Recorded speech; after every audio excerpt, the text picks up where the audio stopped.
حیرت انگیز قسم کی ڈیولپمنٹس ہوئی کل کہ ایک دم سے عدت کی جو اپیل تھی وہ لگا دی گئی اور نئے جج کے پاس لگائی جو بالکل نئے اس عدالت میں اپوائنٹ ہوئے ہیں اور جو جسٹس صاحب نے آلریڈی بیک ان جولائی اپنا مائنڈ اس کیس پہ ڈسکلوز کر دیا تھا، جبکہ نیچے جج نے ان سے کہا تھا کہ یہ کیس سننے والا نہیں ہے، تو انہوں نے ریمانڈ بیک کیا اور ان سے کہا تھا کہ یہ سنیں.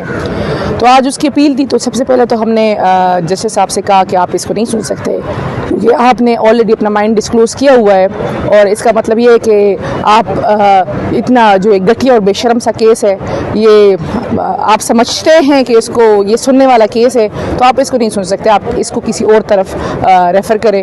تو انہوں نے فائل واپس چیف جسٹس کے پاس بھجوا دی اور ان سے کہا کہ اس پہ نیا بینچ تشکیل دیں. لیکن بڑا انفارچونیٹ ہے، عدت جیسا گٹھیا کیس کھولنے والے لوگوں کے لیے میرا ایک ہی پیغام ہے کہ کیا آپ کے اپنے گھر پہ مائیں بہنیں بیٹیاں نہیں ہیں؟ آپ بھول گئے ہیں؟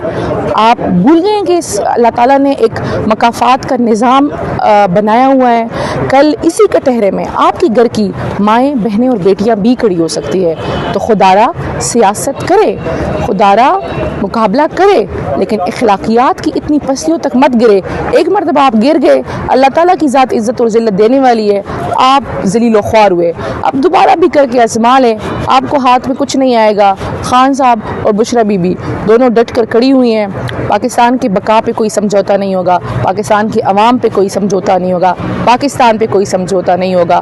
ہاں بات ہو سکتی ہے، لیکن صرف پاکستان کے لیے بات ہو سکتی ہے. میم یہ بتائیں کہ اب وہ مذاکراتی عمل وہ بھی ایسا ہی دیکھیں جی، وہ تو ختم ہو گیا ہے. خان صاحب نے کیٹیگوریکلی کہا کہ ظلم ہم پہ ہوا، شہید ہمارے کیے گئے، مسنگ ہمارے لوگ ہیں، گرفتار ہمارے لوگ ہیں، زخمی ہمارے لوگ ہیں، ہم پہ گولیاں برسائی گئی، کھلے عام سنائپر سے ہم پہ گولیاں برسائی گئی. اس کے باوجود ہم مذاکرات میں بیٹھے، ملک کے لیے بیٹھے، ملک کے فائدے کے لیے بیٹھے کہ آئیں اور جوڈیشل کمیشن بنائیں.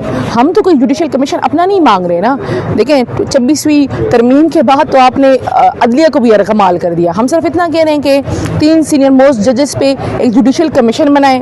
اس ٹائم تو جج، جوری اور ایگزیکیوشن سارے آپ لوگ ہیں، پھر بھی آپ لوگ ڈر رہے ہیں جوڈیشل کمیشن بنانے سے. ہم تو صرف چاہتے ہیں کہ جوڈیشل کمیشن بنے اور فیکٹ سامنے آئے. یہ لوگ پیچھے ہو گئے.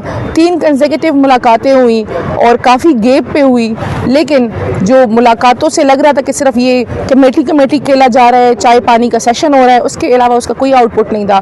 تو خان صاحب نے کہا کہ اگر پچھلی تاریخ پہ مطلب 3rd سیٹنگ میں اگر یہ لوگ جوڈیشل کمیشن نہیں بنا دے تو اس کے بعد ہم ان سے بات نہیں کریں گے. تو بڑا واضح میسج گیا ہے اب ان کو کہ اگر یہ اب چوتھی سیشن اپنا رکھتے، 5واں رکھے، چائے پیے، کھانا کھائیں، موجے کریں، ہم ان کے ساتھ نہیں بیٹھ رہے.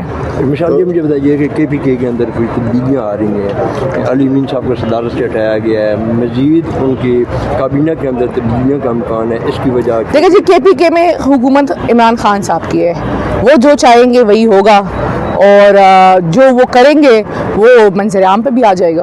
جنید اکبر صاحب کی تعیناتی ہوئی آپ کیسے دیکھیں؟ دیکھیں جی جنید اکبر صاحب پاکستان تحریک انصاف کے بانی ارکان میں سے ایک ہے. ان کی ایک لانگ سٹرگل ہے اس پارٹی میں.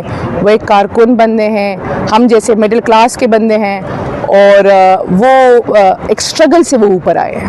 تو جب وہ ایک سٹرگل سے اوپر آئے ہیں اور ان کی بہت قربانیاں ہیں، اسپیشلی 9 مئی کے بعد جب فسطائیت کا دور تھا اور ہر طرح کا حربہ آزمایا جا رہا تھا. تو مجھے یاد ہے کیونکہ میں پورے کے پی کو لیگلی کوآرڈینیٹ کر رہی تھی، تو ان کو ایک جگہ سے اٹھا کے دوسری جگہ لے کے جایا جاتا تھا، دوسرے سے تیسرے، اور سلسلہ چل رہا تھا کہ کے پی کے ایک بارڈر سے مشرق سے مغرب لے کے جاتے تھے اور مغرب سے جنوب لے کے جاتے تھے.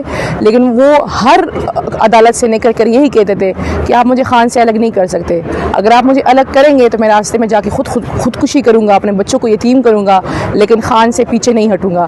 تو دیکھیں جو خان کا لائلسٹ ہے، جو خان کے نظریے کے ساتھ کھڑا ہے، تو میرے خیال سے یہ ایک بہت خوش آئندہ تبدیلیاں ہیں، ہونی چاہیے. اور پارٹی گرو بھی تبھی کرتی ہے جب